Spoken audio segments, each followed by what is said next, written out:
एक परदेशात दुसरा सरकारी नोकरी, पण दोघा सख्या भावांनी मिळून एकीशीच लग्नाची बांधली लग्नगाठ।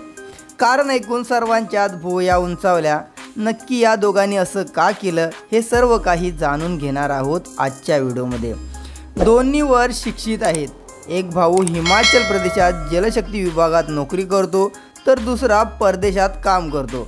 या लग्नामुळे परिसरात एक नवीन चर्चा सुरू झाली, ती म्हणजेच हिमाचल प्रदेशातील सिरमौर जिल्ह्यातील शिलाई भागात शतकानुशतके चालत आलेली बहुपती तत्वाची परंपरा पुन्हा एकदा चर्चेत आली आहे।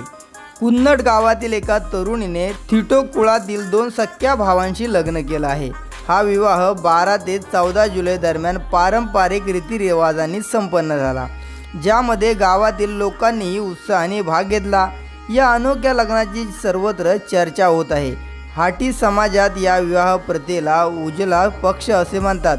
दोन्ही वर शिक्षित आहेत। एक भाऊ हिमाचल प्रदेशच्या जलशक्ती विभागात नोकरी करतो तर दुसरा परदेशात काम करतो। या लग्नामुळे परिसरात एक नवीन चर्चा सुरू झाली आहे। बहुपत्नीत्व ही सिरमौर जिल्ह्यातील गिरीपार प्रदेशाची परंपरा आहे। विशेष म्हणजे हिमाचल प्रदेशात याला कायदेशीर मान्यता आहे, त्यामुळे समाज त्याला वाईट मानत नाही। या लग्नाकडे एक सामाजिक संदेश म्हणूनही पाहिलं जात आहे, जो परंपरा, संस्कृती आणि समाजातील संतुलनाकडे निर्देश करतो। त्याचवेळी किन्नौर, लाहौर आणि स्पीती यासारख्या इतर पर्वतीय जिल्ह्यांमध्ये ही परंपरा अजूनही कोणत्या ना कोणत्या स्वरूपात जिवंत आहे। तज्ज्ञांचा असा विश्वास आहे की या लग्नाद्वारे थिंडो कुटुंब आणि त्या मुलीने परंपरेने पुनर्जीवन करण्याचा संदेश दिलेला आहे। यासोबतच त्यांनी तरुणांना त्यांच्या मुळांशी जोडण्याचा प्रयत्न केला आहे, जेणेकरून ते डोंगराळ भागातून स्थलांतरित होऊ नयेत। तर या गावाची परंपरा काय आहे? प्राचीन काळापासून हिमाचलमधील सिरमौर आणि उत्तराखंडमधील जनसर बावरमध्ये एक महिलेने अनेक लोकांशी लग्न करण्याची परंपरा होती। प्रथेनुसार 2 किंवा अधिक भाऊ एकाच मुलीशी लग्न करतात। यामध्ये एक महिलेला 2 किंवा अधिक पती असतील किंवा एक पुरुष 2 किंवा अनेक महिलांशी लग्न करेल।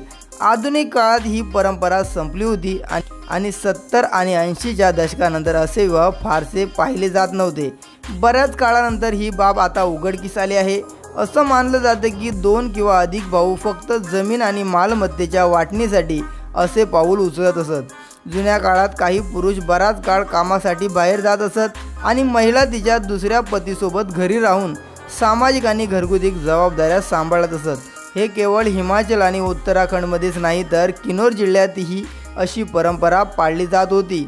तर या घटनेवरती तुमची प्रतिक्रिया नक्की कमेंट करा। जर तुम्ही चॅनलवर नवीन असाल तर नक्की सबस्क्राईब करा।